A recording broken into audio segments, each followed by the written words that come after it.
This is a 2014 Volkswagen Jetta 1.4 turbo. It comes equipped RCN210 radio, upgrading to the SCUMAXCON RCD360 head unit. Here's how to install the 187B unit. First, remove the navigation panel of the central unit. The central unit is secured by 4 screws. Remove the screws. Disconnect the power and radio antenna cables. The original radio uses a small plug. Follow our channel for more tuning solutions. The RCD360 is with a large plug. You'll need an adapter cable. Connect the original CD player to the adapter. Next, connect 2 data cables to the gateway.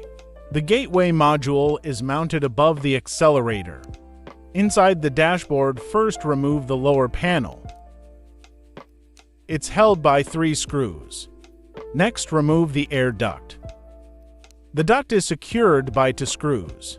There's a small black box above the pedal. The red plug is our gateway. Disconnect the gateway plug. At the side of the plug, there's a small release latch. Remove the gateway's outer shell. The front of the gateway plug has pin numbers. Run the data cables through the dashboard to the gateway. Connect the data cables to the gateway plug. Connect to pins 10 and 20. Both data cables are now connected. Insert the plug into the casing. Attach the plug to the gateway. Power up the vehicle. Let's test it. Check if the dashboard time syncs with this central unit's time. If the time is synchronized, the data cables are correctly connected. Our RCD360 doesn't display the time. The data cables are misconnected.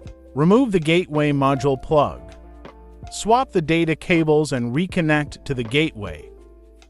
Once the data cables are connected correctly, the dashboard and head unit times will sync.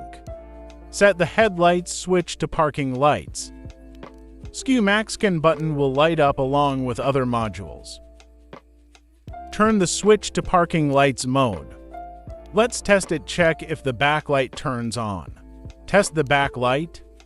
If the backlight lights up, test completed.